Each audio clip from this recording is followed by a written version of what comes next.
Welcome to another OU Insider Under the Visor YouTube Live powered by Olipop. You can go to drinkolipop.com and you can go in and type in Champion20 to get 20% off of your Olipop purchase, whatever the 15 magnificent flavors that you choose from. Or you can go to Walmart, Whole Foods, Sprouts, or Target and find Olipop. We want to thank them once again for being a proud sponsor. If you notice, Jesse Crittenton is here filling in for Parker Thune. No, Parker is not sick. He is out traveling to Cincinnati because I believe like his sister-in-law, something that a family member is getting married out there coincidentally, and he's out there driving with his wife on the road and could not stop and find a perfect place to join us. So Jesse is going to DH for us a little bit today, pinch hit, if you will. Proud to have Jesse on with us today. Also, big news before we get to the other more pertinent big news for you Sooners fans. The tailgate is on, folks. It is on. It is on. Thank you to Russell Jenkins, one of our main contributors to OU Insider YouTube Live, one of the main donors for helping set up this venture. So if you are in Norman, we will send out the location. It will be on Lindsay Street. Just letting y'all know. Come see us. We will be giving away some free OU Insider stuff, all kinds of stuff we have. You get to hang out with Parker, me, Jesse, Brian. The whole crew from OU Insider will be there pregame. We're going to hang out with you. This will be Iowa State, so tailgating galore. It will be bring your BYOB for just a bit, potentially. I may bring some with me or potentially purchase a keg for you alcoholics. We're still working on that. I do know that we will have water. We're working on Olipop also as well and a couple of other things. All right. Now let's get down to business, Jesse. Oklahoma tonight picked up a commitment from none other than 2024 four-star top rivals 250 defensive end Danny Okoye. Big get for Oklahoma. I think that's quite the understatement. I mean, again, that power line is ridiculous. Okoye now joins David Stone, 5-star, 4-star Jaden Jackson, top 100 overall Nigel Smith, and a guy that I feel and have been saying for the last 2 or 3 months will be one of the top 300, 400, 250 players in the country, and Wyatt Gilmore as well. So, and they're going to try not to be done. You know, they're going to try to flip a few guys, maybe add a few guys here or there through the portal. We will see how that transpires. But it's such a huge get. And as you all know, he is been committed to Oklahoma silently since September 2. I mean, we hinted towards it on OU Insider. If you're on OU Insider, you knew that.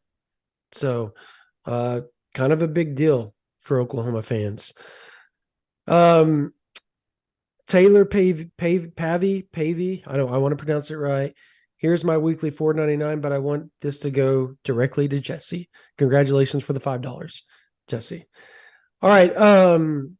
There's also a big game this week. You and Parker were out. My kids had their games on those 2 nights that we had post practice, and you guys went down there and filled in for that. Was there any takeaways from that post practice at all? Yeah, there were a few. I think 2 big ones. One was I actually got some one-on-one time with Nick Anderson after his initial media scrum. I got to talk to him just about how neat Saturday was. Obviously, his 3-touchdown performance, Brandon. But one of the things that I think was really cool was I asked him, like, was Saturday's performance, did it maybe like, did it prove something to yourself that you can do this, or was it more like, hey, I'm just getting started? I really liked his mindset. He's really humble. talked about how happy his teammates were for him, and that that was a huge confidence booster. I think he's a guy that really is going to go forward and have big impacts. I really liked it, man. Brandon, Peyton Bowen might be the best interview on the team. He really might be. He was fantastic in recruiting too, bro. Like he was awesome. And he's great when you get him away from a mic. He Mhm. will tell you what's on his mind, knowing that there's trust, obviously, that he's not going to go out there and you're not going to say anything that's going to inhibit his trust in the future. But he's great. As you said, like he's so smart. Like he's so smart. And he's got such a good personality, a smile, all that. Like very engaging kid. What made you think of that? Like just how good of an interview he is. Well, I've thought that several times since we've gotten to talk to him, but it's refreshing to ask him questions and you can tell it's genuine. You can tell, like, one of the questions I asked the first couple questions and asked him, what was that like on Saturday getting a lot of your snaps at Cheetah? I mean, he had played a little bit there the first couple of games, but seeing the bulk of his reps at Cheetah, and he straight up said it's been, he's not the most comfortable there, but he likes not being comfortable. He's making it a Mhm. challenge to be comfortable there. And I think that's pertinent considering that Justin Harrington, obviously things don't look good for him. Reggie Pearson could be out on Saturday. So I think it's not only Peyton Bowen getting comfortable in the cheetah position because they're going to need him there, but they're going to need to move him all around the defense. I think you're going to see him on Saturday playing a lot of safety. I think you're going to see him playing cheetah. I think you're going to see him line up on the defensive line in the box. But he's just, I don't know, like it was refreshing to ask him what was that like playing cheetah, and he was like, to be honest, it's a work in progress. It's a lot, and Mhm. I'm trying to get comfortable with it. But I think the main thing, Brandon, is outside of the obvious things like Dylan Gabriel's hot start and how incredible he's been.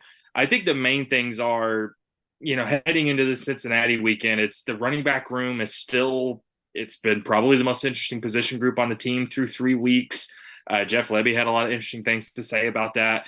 And I think this offensive line, I think it's still pretty clear that the offensive line is a work in progress too. And they're still trying to figure out that left guard spot in particular. And every offensive lineman we've talked to the last 2 weeks, Brandon, has basically said, yeah, Bill Bedenbaugh's been pretty tough on us and we're not playing up to the standard right now. So you brought up Bill Beatonbow and the offensive line struggles. And first off, before we get to that, we got to get to our super chat here. Mongo, appreciate it. Yeah, he says, um, Recording in progress. he said for $10, when will you put in your flip forecast for Winery? You cowards, wink. Shout out to Garrett Gabriel. Um, yeah, I mean, I don't know, man. I'm gonna stay away from the whole Williams Winery stuff, but we do appreciate the super chat. I do think, and I've said this for several months, and I'm gonna continue to say it. I will not be shocked if he eventually takes a visit to Oklahoma. I won't. And I have my reasons for feeling that way. I do think September 30th could be a date to watch because it's a night game. I mean, when you're talking about driving down 4 hours, 4.5, 5 hours away, those night games become the ones they circle, right? To be able to potentially do that. So I think it's big that Oklahoma goes and handles business this weekend. You start out 4-0, and then you can start pushing for visits for guys like a Bussy that may commit to A&M, most likely, even though Oklahoma's making a run in Terry Bussy, or like a Williams Winery or Dominic McKinley. Like you have some leeway there if you start out hot and continue to stay hot. And I think that's something Oklahoma has to do, not just for recruiting purposes, but for momentum throughout the season and then heading into the SEC. I think this season is just so critical for Oklahoma for multiple reasons. And then Case and Halsey towards the $5 towards the keg fund. We don't want it filled with Olipop either. Fair enough. Fair enough. Fair enough. Here we go. You were talking about just a second ago the running back room and Bill Bedenbaugh and the offensive line. But isn't it very much like a Bill Bedenbaugh offensive line to take 4 or 5 weeks to really start to hit their stride every year? It seems like this is rinse, wash, repeat every year. And then they hit the ground running, and they're one of the best O-lines in the country by season's end.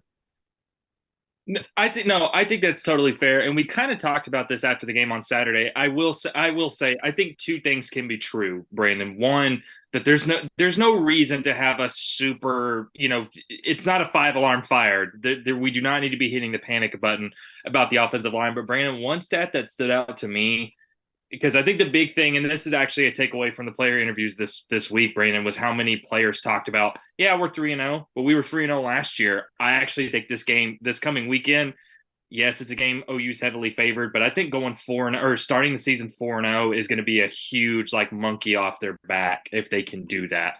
But along those lines, you compare the first 3 weeks this year compared to the first 3 weeks last year on the ground. OU's averaging Recording stopped. OU's averaging OU's averaging 4.3 yards per carry through 3 weeks this year. Last year, they were averaging 5.5. So, again, last year, Eric Gray was really, really great, but they were averaging almost a yard and a half more per carry through 3 weeks last year compared to this year. So I do think, both things can be true. And it's not just the offensive line. The running back room hasn't found a rhythm yet, but I think two things can be true. There's no reason to panic yet. However, this is a slow start on the ground, even for a Bill Bedenbaugh offensive line. Yeah, it is. Who do you prefer at the left guard, just in your opinion? I think I would say that Savion Byrd offers the highest ceiling, but he has also struggled with inconsistencies there. I think it's why you not only saw Troy Everett, who I don't think is a spectacular offensive lineman, but I think he's solid.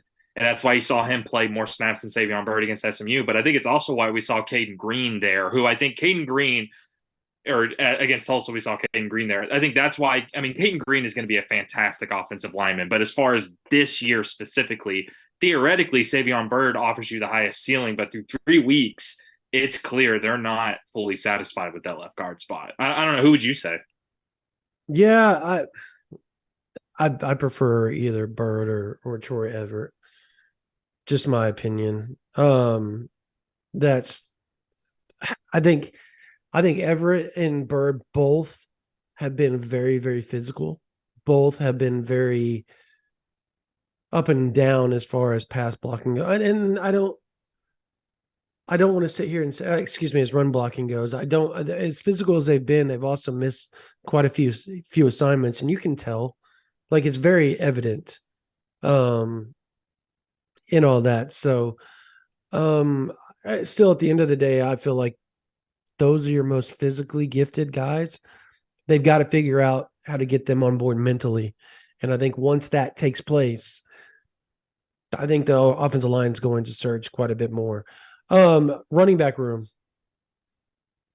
Been weird. We thought this was going to be one of the strong points of the team heading into the season. And I think it still is. I just think the coaches are struggling figuring out a way to balance all that talent. And you don't want to ruin it to the point that everybody hits the portal. So it's a fine line nowadays on how you go about doing that. What's your gauge on that? And who do you prefer as far as the top 2 guys in the rotation? Well, that's everything you said, Brandon, is right. And that's what I asked Jeff Lebby on Monday during his press conference. I asked him because I think the main dilemma here has been they clearly feel confident they've got 3 or 4 guys in that room that should get touches. But before the season, Jeff Lebby said, we're going to ride the hot hand. So I asked Jeff Lebby, Brandon, on Monday, how do you balance riding the hot hand while also trying to get your main guys on the field and get them into a rhythm? And he basically doubled down on hot hand. He said going forward we are going to exclusively ride the hot hand. But Brandon, I think that's weird in the context of what's happened the first 3 weeks. And this isn't even a criticism, but through the first 2 weeks, Tawee Walker was easily the best running back and then didn't see a carry against Tulsa. If you're asking me who I think the best two running backs are, or certainly who offers the highest ceiling, it's Javonte Barnes and Gavin Sawchuk. Probably Gavin Sawchuk, probably number one. But Gavin Sawchuk simply, and this isn't about him. He's been injured. And Jeff Lebby said that on Monday, that he's a guy that hasn't done a ton since August 2nd. And I think that's the tough part is neither of those guys looked very good against Tulsa. And I mean, getting them back in and getting them on the field will help. But at the same time, you're starting conference play this weekend. This isn't necessarily a situation where you can afford to give them all the reps they need until they find a rhythm. Also, considering that Tawee Walker looked pretty dang good on the field the first 2 weeks. So again, this is like the offensive line. I don't think it's about freaking out, but you're right. I have been surprised at how interesting and maybe disappointing the running back room has been through 3 weeks. Yeah, and by the way, for those, I see the recording thing. I'm watching it, and it's the board. I hit record earlier on accident, and I stopped the recording, and now it's stuck up there. So Spencer, if you hear us, take it off the board. Say got it. Hopefully, I don't know if he sees us. So he's the one running the board. I can't control that part. I've tried. So anyways, does yours say anything there? No. As of now. Yeah. See.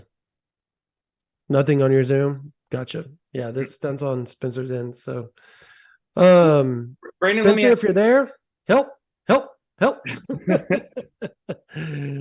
all right. So, Brandon, let me ask you this. A quick question. Let me ask you this. On a scale of 1 to 10, what's your concern level with the running back room right now? Like a 5.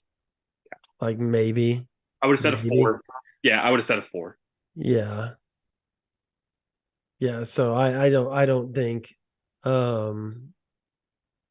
at all that I'm really that worried, because I think eventually they're going to find their groove, and whoever plays is going to play. Ultimately, I mean that to me, I think that's just the reality of the situation. I think you have to play Tawee Walker. Hey, Spencer's got it now. There we go. All right, Spencer, appreciate you. All right, so yeah, no, I don't think there's much concern. The talent's too good there, right? Like Sawchuk's speed, Barnes' ability to break tackles. So I was talking to a coach, and it wasn't a coach in Norman. I just want to preface this. I do worry a little bit about his vision right now. Maybe, and I don't know if that's a question, Barnes' vision, because there's been a few times where I really felt like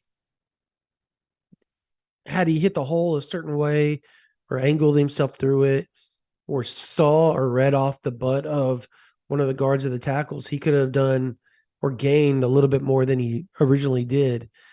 I think one of the touchdowns against Tulsa was a prime example. He ran into the back of the left guard and then bounced outside after he did it.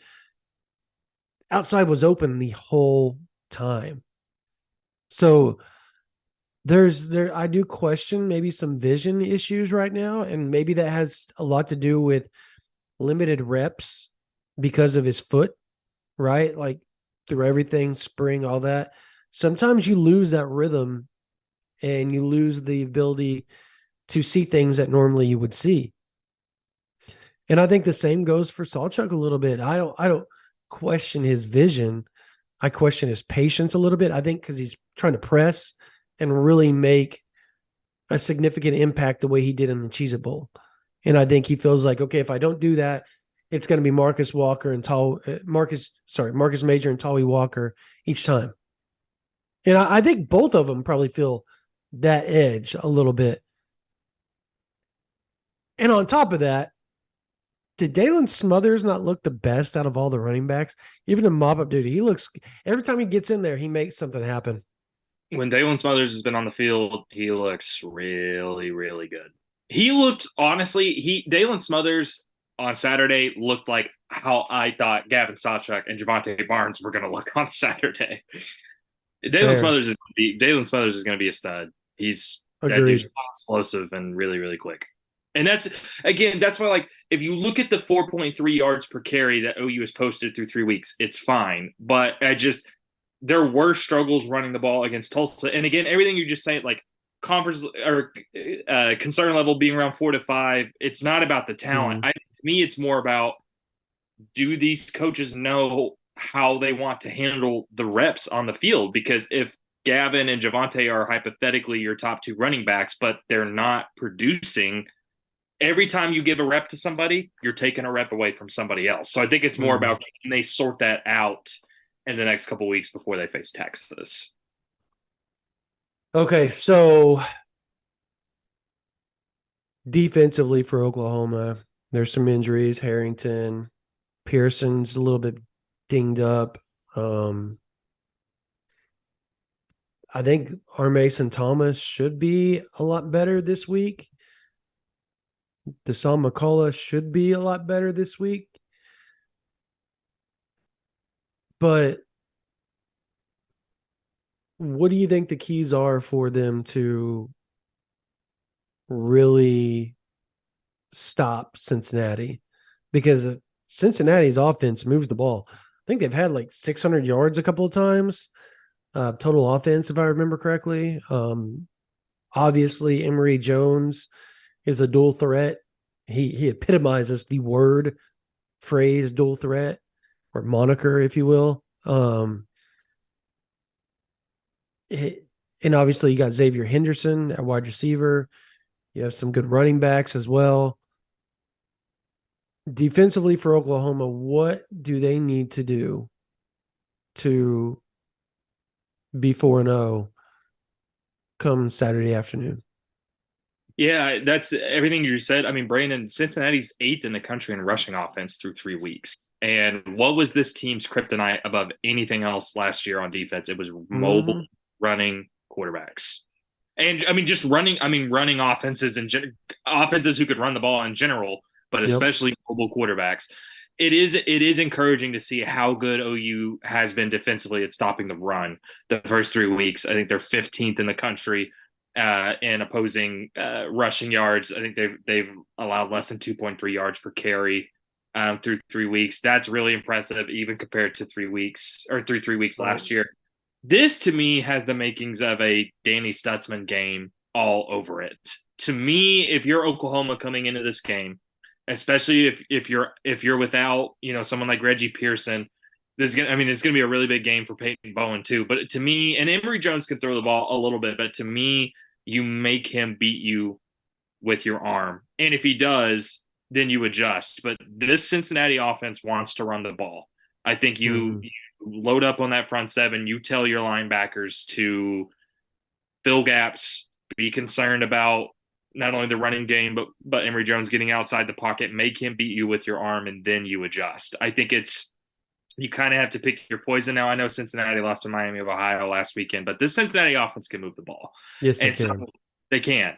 So I think, honestly, coming into this game for me, Brandon, is it going to be Cincinnati's really hot start to running the ball? Is that going to be what wins the day, or is it OU's rushing defense? That's really what this is going to come down to. And I think that starts with someone like Danny Stutzman. I mean, the defensive line is going to be critical, but I think this has got a Danny Stutzman game written all over it. On the road against a mobile quarterback, can he and that linebacker group fill the gaps, contain the pocket, get stops in the backfield? Yeah, and I mean, look, offensively, we've talked about, right, the Sooners need to establish the offensive line. Particularly the offensive line needs to play better, and Cincinnati is ridiculously good on the defensive front, right? The defensive line in particular. I'm very, very impressed with their front four. It almost feels like that. I think that may be probably the most important part of the whole game, to be honest, because you got to protect Dylan Gabriel, and somehow, some way, you got to establish the run. And I mean, the defensive line for um, Cincinnati is ridiculously. They're good. They might be the best D line in the Big 12. Is that a fair statement? 10 sacks through 3 games. 10 sacks. Mm-hmm. It's really good. I mean, I think they're I top saw 15. that. They're top 15 in sacks. So again, just like we were talking about with Cincinnati's rushing offense to OU's rushing defense, the other side of it is OU's offensive line has only given up 1 sack through 3 weeks. Cincinnati has 10 sacks on the year. Can OU keep Dylan Gabriel clean? And I think you're absolutely right. The running game needs to be established. But to me, Brandon, this again to me, it has the feel of a similar game plan to Tulsa, where if Cincinnati's vulnerable, it's in the secondary. I think we're going to see Dylan Gabriel air it out, like almost use the pass to establish the run. But that is going to be tough. And I think OU can win comfortably, but I do think that offensive line is going to get tested by Cincinnati. Absolutely. I think Cincinnati will probably come away with a couple of sacks. I do. I tend to agree. I think they have the Godfather in the middle in Corleone, Dante Corleone, and It's the coolest name. it is, man. Like he literally, his last name's Corleone. You have to call him the Godfather. In his NIL is Godfather's Pizza, if I remember correctly. Like, that's awesome. Mm-hmm. Like, that's legit awesome. So I was watching some interviews with him, and he comes from such a humble background in the beginning that it's hard not to root for the guy. Now, obviously, with our job, everything's better when Oklahoma's doing well, but like the dude, he can ball. And I think he's down to like 315 pounds. They say he's one of the best leaders that they've seen come through that program. And that's a program with some pretty decent history over the last decade or so. They made the playoff. Yeah. Yeah. Well, here's the thing is I remember Cincinnati came to town, I think it was 2008. I want to say. Yeah, 8 or 9. 2008 or 9. I think it was 2008. Yeah. And they were ranked then. Like, they were a good team. I feel like, who was their coach then? LSU's head coach. The fake country boy from Notre Dame. Oh my gosh. Say what? If I wouldn't have said it, I would have already known, man. Wait, was it Brian Kelly? It was Brian Kelly, I think. It had to be Brian Kelly, right? Yeah, I think that's right. So, yeah, they were a good team. I remember Oklahoma had some issues to start before they just started rolling. And then they went to Cincinnati, I believe, in 2010, 11. Yeah, and then beat them fairly. So, I mean, there's some history there. I mean, even somewhat recent history in the last decade or so between the two programs. So, outside of the D line, the O line, and the D line, is Danny Stutzman the key to the game for Oklahoma defensively? Like 100%. Every time he touches the field, has to be the key, right? Like how he places, how he goes is how they go. Correct?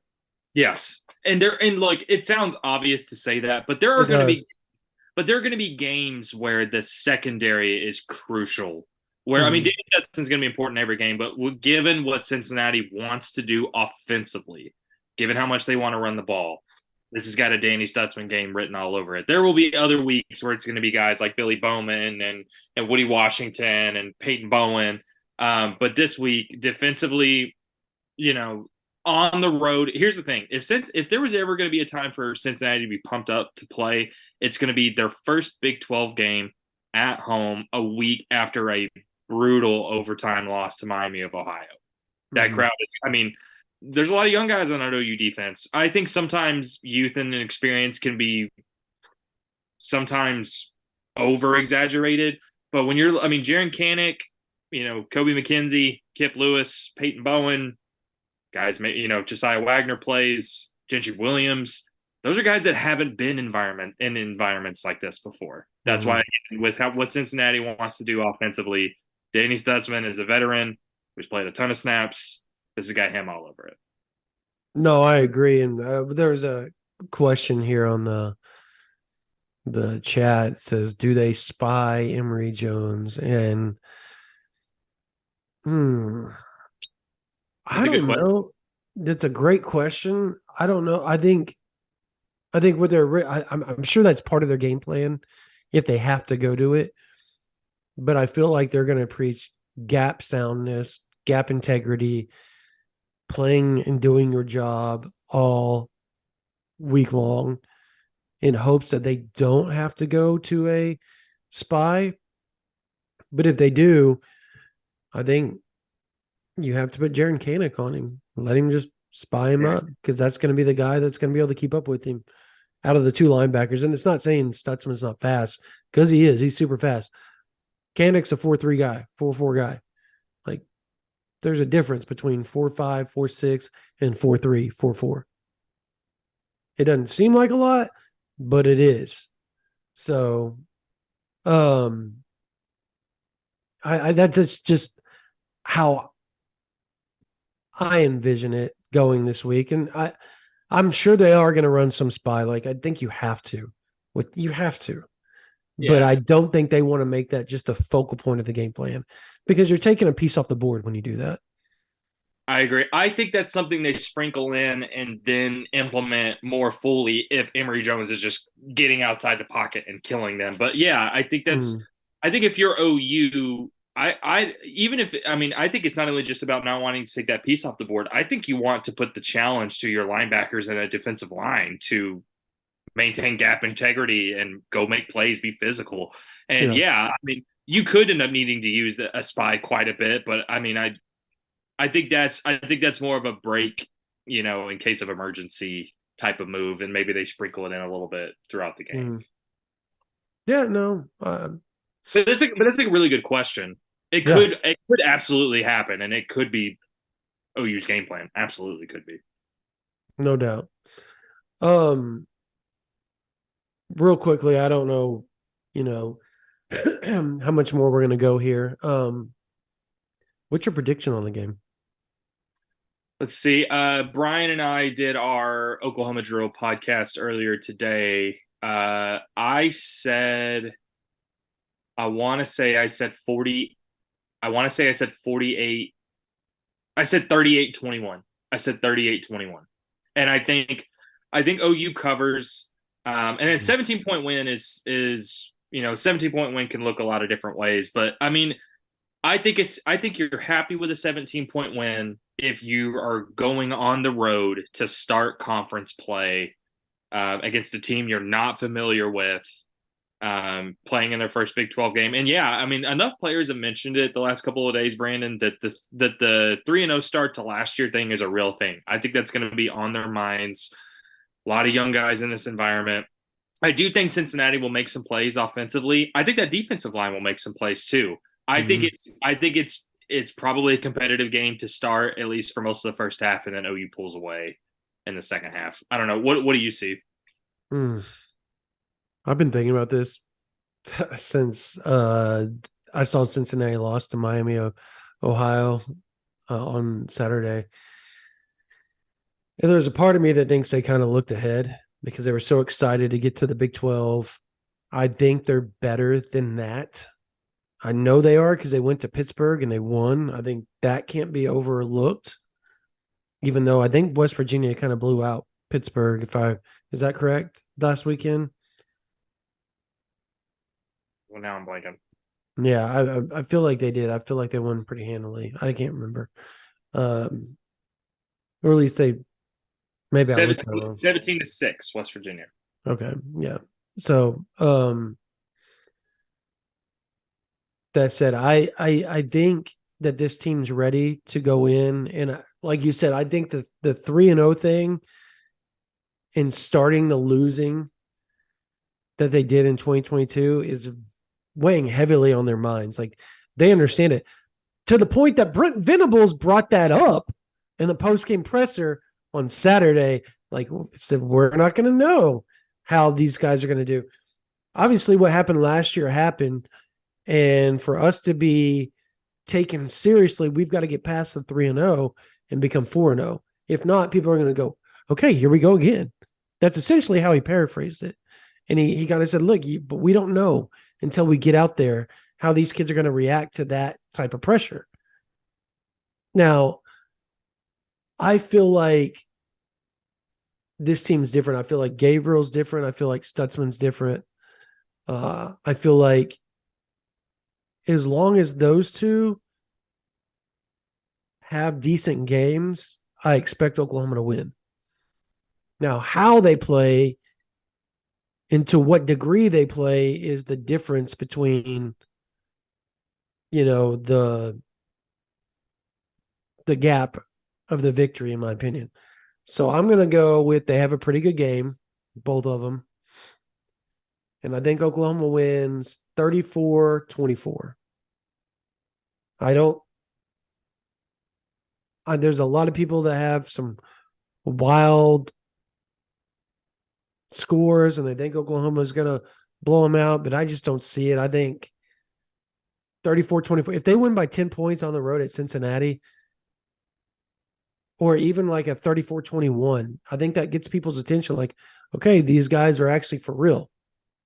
Like the defense may be somewhat for real because Cincinnati's offense is pretty good. Like they're decent.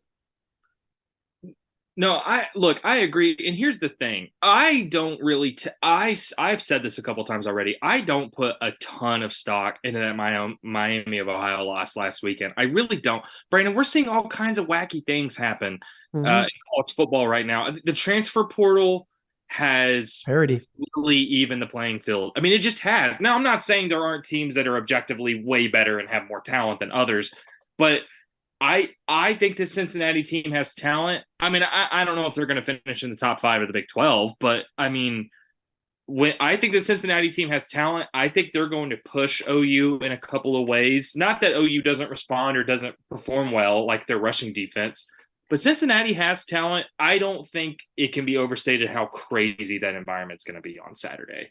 And to open conference play, it's just Cincinnati, even if they're not the best team in the Big 12, the gap between OU's first 3 opponents and Cincinnati is going to be substantial. It just is. You don't think that SMU is on the same level as Cincinnati potentially? They are. I don't think there's that big. I don't think there's a big gap. No, I don't. But I think Cincinnati will be I agree with that. Yeah, Cincinnati will be a bigger test. But yeah, because it's on the road. That changes everything. First Big 12 game, again, for a lot of the young guys on both sides of the ball, Brandon, I mean, there is a mental aspect to this. And I mean, again, I think we're going to see young guys on both sides of the ball have a big moment. But like, there's nothing wrong with a 10-point win on the road to start conference play. Mm-hmm. When you're relying on a lot of young guys, 10-point, 17-point win, you said 10, I said 17. There's nothing wrong with that. Mm-hmm. There's really not. You can get a win in conference play after the year OU had last year. You can get it on the road.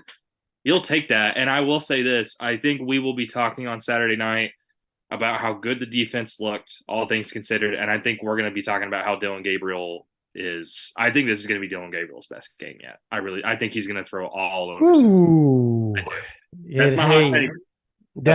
Hey, if he does that on Big Noon, you're going to start seeing the Heisman talk start to ramp up for him. Like it's just going to happen. He's Oklahoma's quarterback. That's just part of being Oklahoma's quarterback. His stat line is already ridiculous. So if he can piggyback off that, that would be quite, and I'd be very, very impressive. Real quickly before we close this thing out, again, big get for Oklahoma, Danny Okoye, 4-star defensive end, top 250 kid on Rivals. He's one of the top 150, depending on who you look at in some cases. Potential to move up as well. If he's going to come back this week, should be healthy. And I honestly think he's probably going to be a lot more focused now that the recruitment's over. So you'll probably see a different Danny Okoye as well. So I really, really like that get for Oklahoma. Another guy that's on the board for Oklahoma is obviously 4-star athlete Terry Bussey. Oklahoma likes him at the wide receiver position. So we'll see. I still think A&M is going to win. So win that battle, but Oklahoma is not going to give up. We've talked about it for a long time. They're going to stay recruiting him till National Signing Day. Just how I feel this is going to play out. And then obviously, I think Oklahoma's going to be looking to make some flips. And then they got to go to Tulsa Union and get Devin Jordan to hop on board. And I feel like, Oklahoma leads, but his position coach at Union is played at TCU and G8 at TCU. So TCU does have some sway there. That's potentially why this thing has taken kind of a slower turn as far as Devin Jordan's recruitment's gone. And then obviously Oklahoma fans, if you're looking for another podcast, the Oklahoma Breakdown with Jesse and Brian is great. It's Oklahoma very, Drill. very analytical. Huh? Oklahoma Drill. Sorry, Oklahoma You're Drill. good. Oh my God. I read breakdown on here just a second ago. We need to break down. And I combined the two words. Oklahoma Drill. The Oklahoma Drill. The Oklahoma Breakdown is a good podcast too. But the Oklahoma It Drill, is. you need to go check it out. It's a really good podcast. They're super analytical about a lot of things, get really in depth on some of the X's and O's and a lot of the, just the interviews and whatnot that we don't get to on here because we talk a lot of recruiting as well. And then obviously I can't remember what else I'm supposed to touch on here, Spencer. Oh yeah. By the way, go to YouTube. Our guy Brian Clinton has a great film breakdown of OU Cincinnati. It is fantastic. It's great. I mean, in depth. You guys that love that stuff and want to understand football a little bit more, he's great at that. And he really, really makes it simple for you all. So go check that out as well. And just a reminder as well, look, we have, we're giving away OU Texas tickets on OU Insider. The drawing ends at 11. So if you want to go sign up right now. You can get OU Insider, for $9.99 a month right now. And the potential to win OU Texas tickets that, I can tell you they were about $1,500 for a pair. So the value exchange that you're getting is immense. And we do more. We're going to give away tickets to OU Iowa State. And we give away not just one or two or three. Like we give away usually 3 members or so usually win those. I think we've given away almost 50 members have won so far. So, I mean, that's huge. And that's just our thank you to the OU Insider members. And we do other giveaways as well. So, and then if you want to come join us at our tailgate at Iowa State in 2 weeks as well, it'll be on Lindsay Street. Come say hi to us before the game. We would love to meet you guys. Tell us your screen name. Talk to us. Ask us questions. I can tell you more in person than I can on here on the board. So talk to us. Come say hi. And yeah, that's going to do it for this version of the OU Insider Under the Visor YouTube Live. For my man Spencer, for my man Jesse Crittenden, for Spencer Forsythe, my name is Brandon Drum. You guys have a blessed day.